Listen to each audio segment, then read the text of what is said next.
All right, so lately there's been this whole thing going viral online, and it is, well, it's really something else. I mean, forget about your usual internet weirdness. This is like straight out of a sci-fi movie, you know? It is fascinating how something so uh, seemingly mundane, like this whole thing with washing machines eating socks, could well, it could become this huge global revelation. I know, right? It's like that nagging feeling you get when you can't find a matching sock suddenly becomes, well, it's potentially a sign of something much bigger. And that's what we're diving into today, right? The story of Cassandra, this reporter who basically stumbles onto actual aliens. Not just any aliens. Yeah, not just any alien. Right. It's this alien named Brook who's like undercover here on Earth, and he's got some seriously urgent news, like a global threat level urgent news, something about the Zorgons. The Zorgons, yeah. And what's really interesting to me is how Cassandra reacts to all of this. She's not freaking out or anything. Her first thought is like, how am I going to convince anyone that this is real? Yeah, especially when what she's being told involves like miniature washing machine monsters, as she calls them. Seriously, imagine that, right? An alien is telling you about this impending doom, and it's all tied to washing machines. And their mode of transportation, I mean, their ship, the whole chasing Zorgons thing, it all seems so out there. Yeah, totally bonkers. But then, just as Cassandra's trying to process all this, the internet explodes. And that's where the whole social media aspect becomes crucial. Like all of a sudden you have this global wave of what seems to be confirmation. Exactly. Videos popping up everywhere, people filming these laundry monsters, which we assume is Brook and his crew, running from these other much less friendly-looking creatures. And the common thread in all these videos. Washing machines. Washing machines. They're using them like doorways or portals. It's completely unbelievable, and yet there's all this footage. Now she has to not only convince people this is real, but she has to manage a narrative that's already spiraling out of control. Yeah, and this is where her reporter instincts take over, right? She sees this viral moment, this laundry monster thing, and instead of ignoring it, she decides to use it strategically, of course. So smart. Right. So our sources say she first thought about starting her own YouTube channel, which makes sense these days, but then she realizes she's got a much bigger platform she can use right away. Channel 7 News. That's a great point. It shows how traditional media still has a lot of power, especially when it comes to reaching a wide audience quickly. And, establishing credibility, too. Exactly. So Cassandra comes up with this idea. She wants to interview Brook and his team, Ursula and Jefferson, live on air. She wants to present them as peaceful aliens. To sort of soften the blow, get people used to the idea that they're real, but not dangerous, before they drop the whole Zorgon bomb. Exactly. But Brook, he's not exactly thrilled about the idea. Yeah, he's pretty reluctant. Our source actually quotes him saying, "Flaming gazebos, I won't do that." You can just picture him, right? An alien terrified of live TV. Yeah, it really highlights the difference between us and them, right? Like this whole idea of being on TV in front of millions of people, it's just totally foreign to him. But then Ursula steps in, ever the voice of reason. She seems much more pragmatic. Right. She says something like, "It's our best shot, Brook. We can't do this alone." And, it makes you realize how desperate they are. They need our help. They need to get the message out. Right. And then Brook, he says he'll only do it if Ursula goes with him. Classic misery loves company kind of thing. It makes them seem more relatable, more human. I know, like, they're not just these super advanced aliens. They've got anxieties just like us. Anyway, through all of this, Cassandra is finding the whole laundry monsters label pretty funny. Our source even has her laughing at one point, saying, "Ha ha, laundry monsters," that's what they're calling you. That's hilarious. But Brook, he is not amused. He makes it very clear that they are not miniature washing machine monsters. Understandably so. But, Yeah. It's interesting how people are dealing with this whole thing through humor.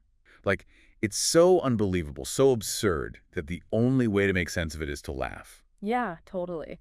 So cut to the live interview.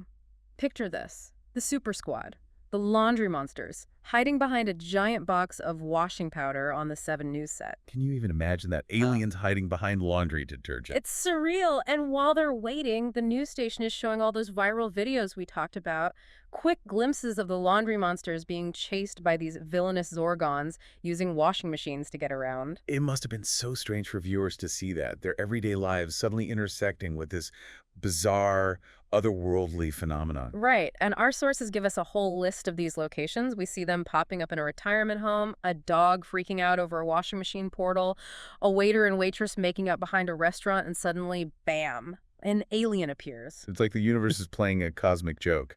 Exactly. And it goes on.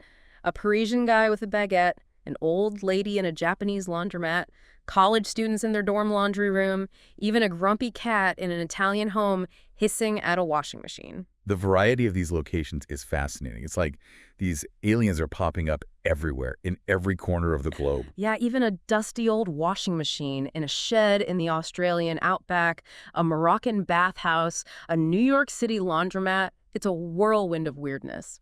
And then finally, Cassandra goes live. She starts by talking about lost socks and weird things happening around washing machines. Smart move. Connect with the audience's everyday experiences, get them nodding along, and then, bam, hit them with the truth. Right. She builds up the suspense and then drops the bomb.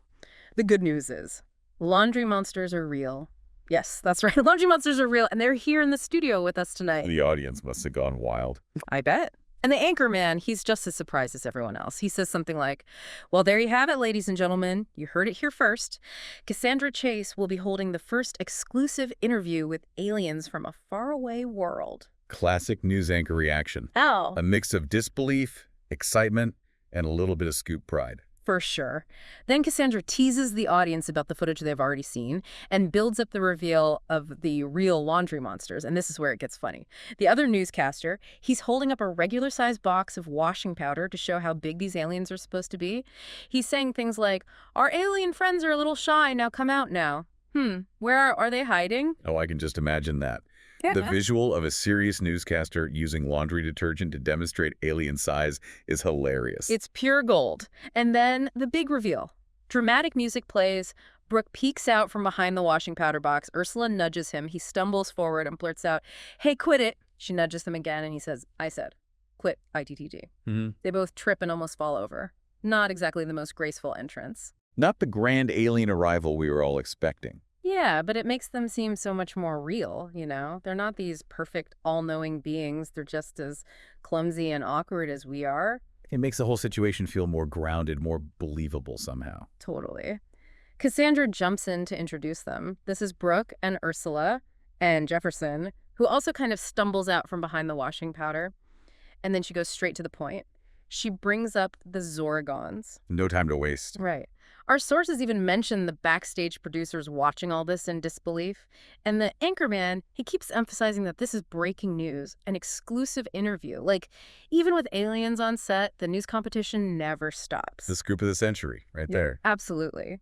And our source gives us a glimpse from Brook's perspective. He sees the bright lights, the huge cameras, even the miniature chairs, and a tiny glass of water they've set out for him. It must have been so overwhelming. And when Cassandra asks him, so where exactly do you come from? His answer's pretty vague. He just says, we come from a place far away from. Leaving us all on the edge of our seats. Right. And that's where our sources end for now. So to sum up, the world is on the verge of finding out about alien life. And it's all thanks to these laundry monsters and a very clever reporter. What started as a bunch of funny videos has turned into something much bigger, something potentially dangerous. And so many questions remain unanswered.